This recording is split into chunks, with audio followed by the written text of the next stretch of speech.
Hello everyone, and welcome to this special Halloween edition of our pre-calculus notes. In our last class we looked at how to simplify trig expressions and prove trig identities using some of the reciprocal identities, Pythagorean identities, and sum and difference formulas. So in this video we're going to continue doing that, but we're going to introduce the double angle formulas as well. So we're going to have some lecture notes for you to watch, and it will probably take a couple videos in order to accomplish what needs to be covered.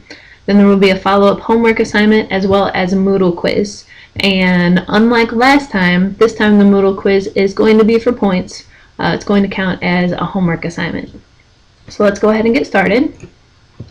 Here is the double angle formulas, and I'm going to post these notes on Moodle, so you don't, if you just want to print these out, that's fine. And I'm going to keep referring back to them as I work through my examples. And so the trickiest part about these, I think, is the fact that cosine has 3 different versions for us to choose from. And up front, sometimes it's hard to tell which version you're supposed to use. But we'll go ahead and work through some examples, and you can see how I apply those. So let's take a look at our first example. We're going to prove this identity. Cosine 2x over 1 plus sine 2x is equal to cotangent x minus 1 over cotangent x plus 1. Last class we talked about using the strategy of starting with the more complicated side, because quite often the more complicated side will simplify to the less complicated side. In this particular situation, both sides look equally complicated. I'm going to go ahead and choose to start with the right-hand side, just because on the left-hand side I can see that there's a double angle situation for cosine. And again, there's 3 different expressions that I could choose from for that, and I'm not sure which one to use yet. So I'm going to mess around with the right-hand side, see what that turns into, and then maybe that will give me more of a direction for which one I should choose for cosine. So let's work with the right-hand side. And first thing we need to do is rewrite everything that we can in terms of sine and cosine. So cotangent x turns into cosine x over sine x. And since I've now turned that into a fraction, I'm going to go ahead and turn this 1 into a fraction also. And I want it to have the same denominator as my first fraction. So I'm going to rewrite 1 as sine x over sine x. That way it has the same denominator, but this still divides out to being 1, so it's still equivalent to what I had originally.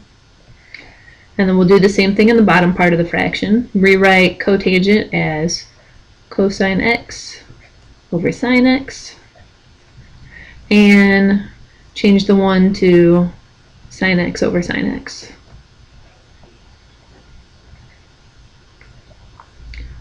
So now we have a situation where we have a whole bunch of fractions, but all of the fractions have the same denominator. So we can go ahead and ignore those denominators now. They would cancel out, and focus just on the numerators for the top and bottom part of this complex fraction. So on the top part I've got cosine x minus sine x, and on the bottom I've got cosine x plus sine x. And now this does actually give me a little bit of direction for what I could possibly do with the double angle for cosine, because one of the formulas is cosine squared x minus sine squared x.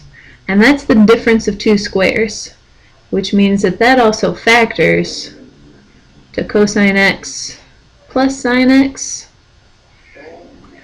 and cosine x minus sine x.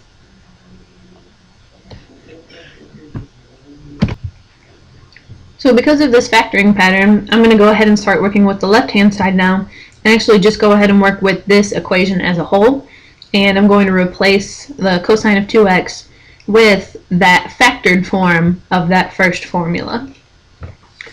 So with my left-hand side, I'm going to replace cosine of 2x with cosine x plus sine x times cosine x minus sine x. And then in the denominator, we've got another double angle situation, and that's for sine. And sine only has one double angle formula, so that's nice. We don't have any choices with that one. So I'm going to do 1 plus, and I'm going to replace the sine of 2x with formula for sine of 2x. 2 sine x cosine x. And that is equal to the right hand side, which we now have as this: cosine x minus sine x over cosine x plus sine x. At this point, I'm going to see if there's anything that I can cancel out to try and make some of this a little bit less cluttered. And if you look on both sides of this equation, in both numerators, we've got this factor, cosine x minus sine x. So we can divide both sides by cosine x minus sine x to cancel that from both sides of the equation. Get a different color to do that with. So we will divide over here by cosine x minus sine x, and divide over here by cosine x minus sine x. And so that will cancel these items on each side. Alright, so now let's rewrite what we're going to have left. In the numerator on this one, we'll have cosine x plus sine x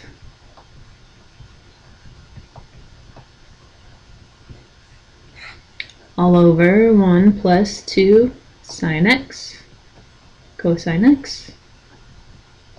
And then on the other side of the equation, we will have 1 over cosine x plus sine x. At this point, it's hard to tell what I could do on each individual side to be able to move forward. And maybe some of you, after watching this, could revisit this problem and try and find a different direction to take than what I'm going to do. But I'm going to go ahead and multiply both sides by the denominator here to get rid of the fraction on the right hand side. And that's going to give me cosine x plus sine x squared in the numerator of this fraction. And that's something that I'll be able to expand out and then possibly find some things that will cancel with what I have in the denominator. So I'm going to multiply this side by cosine x plus sine x, and multiply this side by cosine x plus sine x. And so now in the numerator of this fraction, I've got cosine x plus sine x times cosine x plus sine x.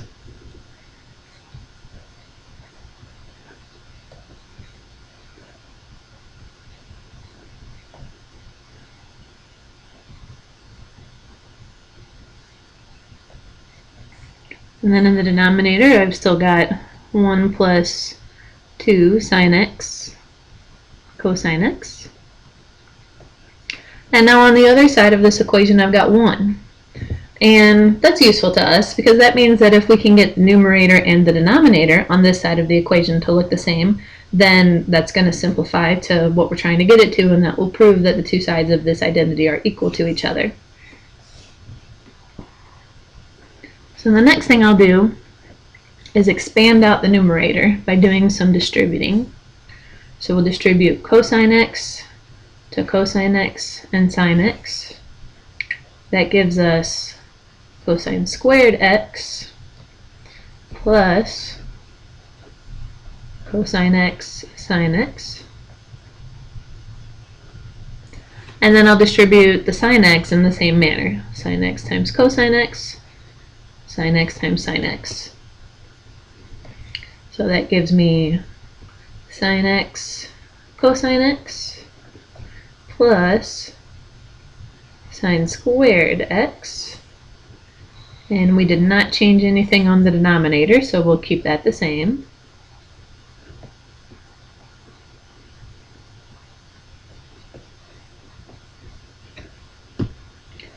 Now on our numerator, let's go ahead and combine like terms and see if we can simplify that any further.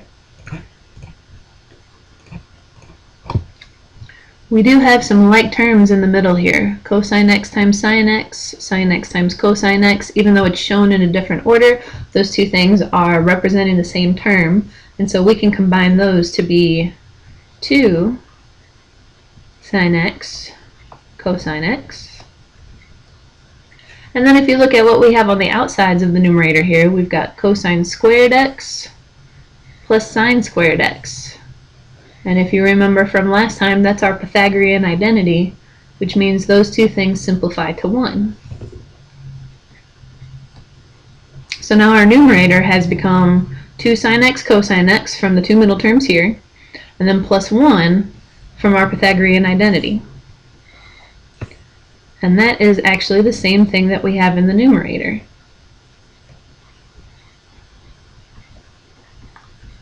So that was our final step. We don't need to take it any further than this. 1 plus 2 sine x cosine x divided by 1 plus 2 sine x cosine x is going to give us 1. And so we have now shown that these two things are equivalent.